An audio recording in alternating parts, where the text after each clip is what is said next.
one of the biggest things and the thing that kind of keyed me off to this. So my co-host Deb, who you know, but she's starting to kind of sort of go to that dark side a little bit. Her subscribers. So Shuli did the whole backdoor thing that we were talking about the other day. That he goes to Rob, and and he tries to like butter you Hey, up. buddy. He tried to butter me up. He did all. If I showed you my DMs, he was trying to butter me up for weeks, and I played along, but I wasn't going to have it. But Deb, unfortunately, I think has fallen trapped to that because they invited her on the show, and I get the vibe that they wanted her to badmouth me and you, and because of that, they got her subs up. They were sending supers and memberships to her. It's a whole fucking thing, man. Yeah. Her subscribers tripled overnight after she went on that show. That's not a coincidence. They're running a fucking game on Oh this. yeah. Oh yeah. And No. we're both under attack, both me and you. Like we Well, got to I'm look over our glad you joined shoulders. the fight, Dan. Yeah, I'm on the right But side no, though. it's I'm the not. good fight. It is the good fight. There's no side I'd rather be on because you know what? Just like the American Revolution, there were a lot of American people that sided with the British. They did because they're the stronger army and they got the king. Yeah, there's no kings here. There's a duke though. We got a duke, not a There is a king. Duke. There is a duke. There is a leader. You're like the George Washington. There's somebody you want to get behind. I mean, you have leadership qualities that these guys don't have. Carl is not a leader. Shuli's not a leader. Kumia is not a leader. Kumia shirks from responsibility, but you have leadership qualities, and that's part of why I'm here. Well, I appreciate it, Dan. Son of Sammy Davis, can you get Mitch Fatel on for an interview? Now, Mitch, this is interesting, Dan. I don't know if I've ever told you this. Mitch is the guy that got me the job at Stern. Did you know that? Oh no, I'm not familiar with him. Yeah, so Mitch and I were in our video class together with Kathy Scorsese. Really? And yes, yes, at NYU. Mitch was in my in some of my comedy things. Mitch's last name was not Fatel, it was Fertel, Fertel. But when he was helping me do a shoot that I was doing for my narrative narrative one class, you know, we hung out and we were in front of my buddy Mikey Stein's house. I'll never forget. And I said to Mitch, and he was interning for Howard. And I said, Mitch, if you should ever leave, could you put in a good word for me? Because I was a fan of Stern's. And the old joke, everyone's heard it, but thank God he got to a major car accident, in which he did. And he told his car he was fine. But his father was sick of him doing it for free. Mitch was never comfortable doing the interviews anyway. It was not his bag. He's the one that hooked me up with the Howard Wow. Stern show. Yeah. I would love to have Mitch on. But thanks for the question. I mean, I don't know if you cared about that. I That's a thought name from the past. I was not familiar. Do you know what he's doing now? What he's up to these days? he's a great stand-up comic. Oh, he's still doing stand up. Oh, wow. Yeah, Okay. that's why his name is Mitch I was going to say I Fatel. recognized the name. I just didn't know. I didn't know where Oh, I he's heard it. hysterical. He's great. I mean, he's a great stand-up comic. Shoulderless Chris. By the way, I donated $50 to this guy's kid's charity. To help him cure cancer. He's still trashing me every day. Isn't it weird? Yeah, that's weird how that works. I mean, I try to do a nice thing for the guy, and it doesn't matter. It doesn't matter. It doesn't matter. I mean, because I do it again because I care about kids. You know, Yeah. Oh, I do you that all the time. If somebody that I don't even like, they've got some cancer kid or something in their family. Yeah, I'm gonna throw them some money. I'm not a cold, heartless person. You think that would help you, maybe let them lighten up on you a little bit, but no, that I doesn't know. work with these guys. We all saw you tuck tail at Ronnie's fake tough guy. Tuck tail. First of all, I asked fucking Stevie Lou to come outside. I knew he was going to pussy out, which he did. Then I went back in and asked Pinky to come outside. He pussied out. So I don't know what else I could do. After my fucking triumphant set, I left the stage fucking as the king of New York and walked out and went and had a martini with my buddy. Kevin is one of the biggest cowards in real life. He's got Oh to yeah. be surrounded by his little entourage to protect him.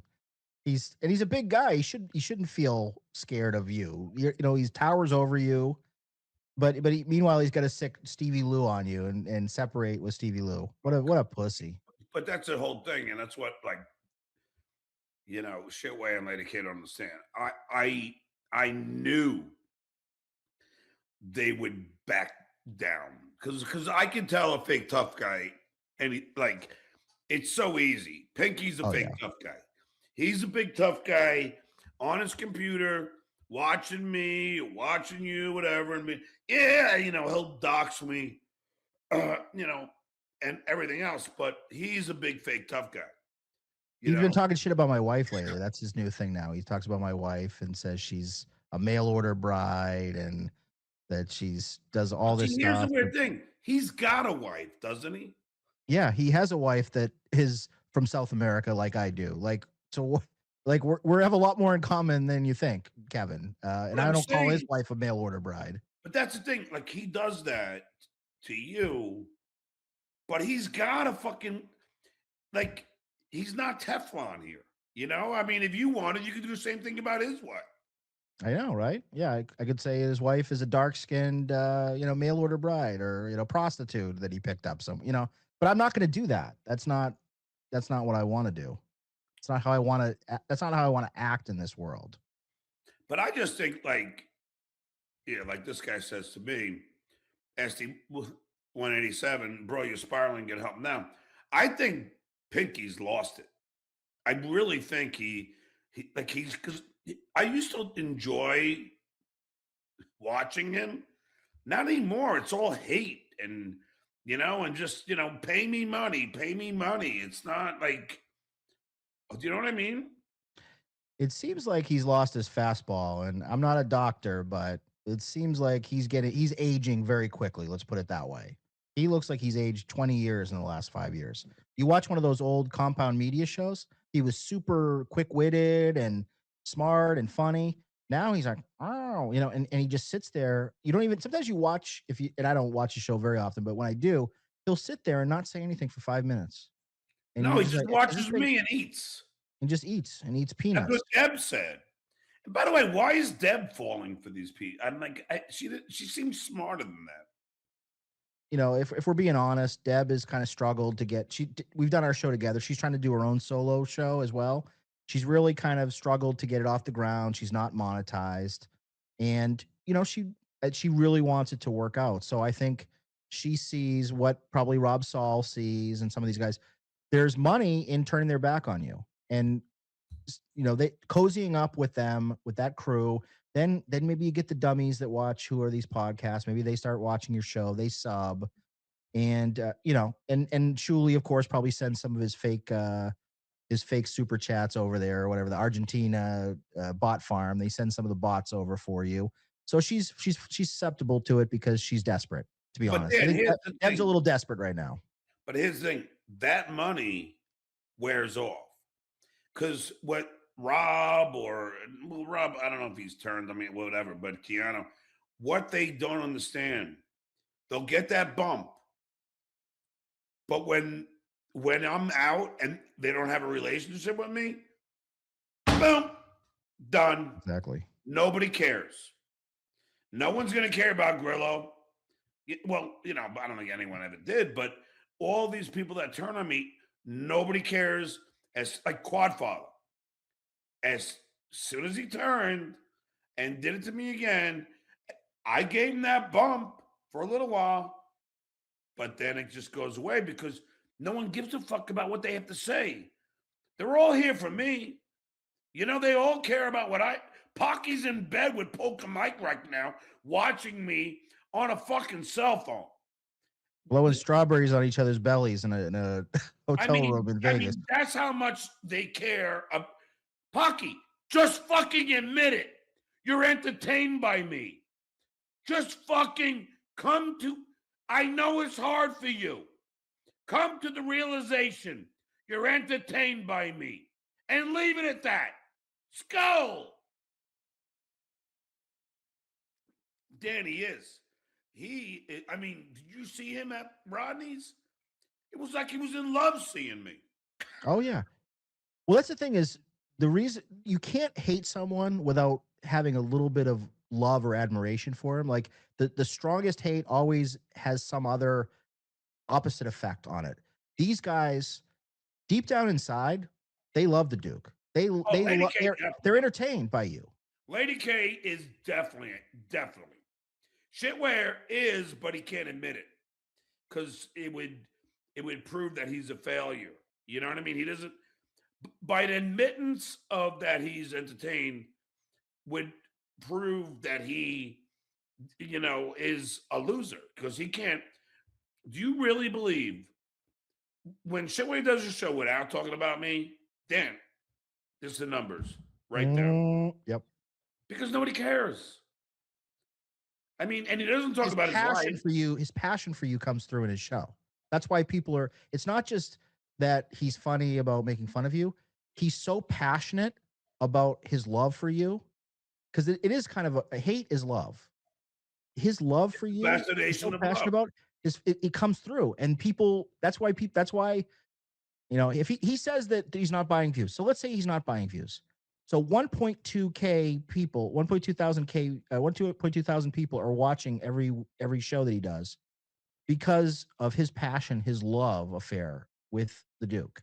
And it deep down inside, subconsciously, he wishes he rode your coattails. He wishes he was your wingman all those years when you ascended to the Tonight Show, when you did your movie. He wishes he was like your sidecar. He thinks he missed out on it. So there's a Yeah, but deep I never seated. worked at the Stern Show when he was there. Oh, that's true. All right. So Yeah. good point. Good point. Good point. I always get the timelines mixed up. He wanted to be Stuttering John 2.0 is what he Yes. wanted to be. Yes. That's That's the more. better way of saying it. He wanted to follow the same path, not Yes. necessarily at your They hip. all did, but they couldn't do it.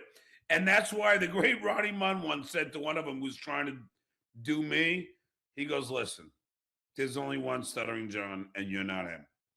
Because I was the ultimate shit stirrer. I was the ball buster, and I didn't fear anybody. And Baba Booey, the best quote, and Vegas Beer Sells Jerry, someone's got to find this. The best quote, Dan, is when Baba Booey, he did a show or whatever, and he goes, by the time John was leaving, I felt like I was working for him.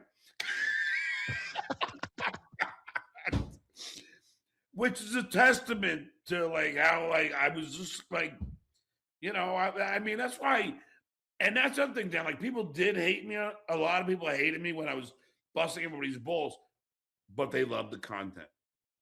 Of course. So even all these people now that hate me, because I'll bust people's balls.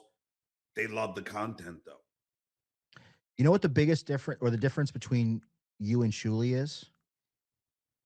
You had the confidence, you had the charisma, you had the chutzpah to make this work.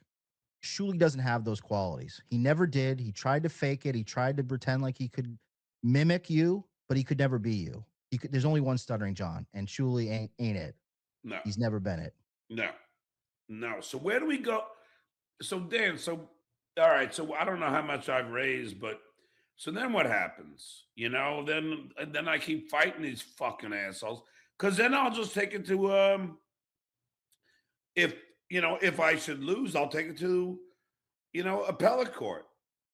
Yeah, we're not taking any. Even if you don't get initially what you want, we're taking to appellate court. Yeah, I'll We're just gonna keep keep going. pushing I till you mean, win. I'll fight for my fucking rights, man. I mean, I'm not like I took the fucking Sirius XM lawsuit to appellate court. You are just in this case. Everything that you said is just. So we're gonna take this the distance. We're going all the way with this one until we win. Until we bury those cocksuckers. That's what we're doing. Field of Dreams, go the distance. Ralph Melendez beat his son and his other son and his daughters. Thanks $2. Duke don't pay for lawyers. What changed? What changed is their lawyers filing motion after motion after motion to try and get me to pay. So he finally got me to have to pay money now. That's a difference. Okay? Thank you. unless you're my friend, like, for a while. I mean, listen, Dan, everybody right now, I can't wait till Dan turns on the Duke. I see that in the chat too. Yeah, there better be a good payoff on this one, Dan. You laid it on thick. No, I'm fucking taking sides. I'm standing up for what's right. I have the balls to fucking do it. And I'm not afraid. I can't be intimidated by these peons that think that they can sick their little fucking army on me. And it's not even an army. It's a ragtag group of suck ups and basement dwellers. They think they can sick them on me, and that'll make, oh, Dan doesn't want that smoke. Dan, you don't know what's coming. You should get out. You should abandon ship while you can. Well, no, I'm doubling down. I'm not going anywhere, and there's no turn, there's no backstab, there's no setup. This is the side I'm on, and I'm on this train all the way to the station. So they're gonna have to get used to it. Nothing's changing. This is where I'm at. And I think we'll be friends, Dan. Like, I mean, hanging out, like, friends.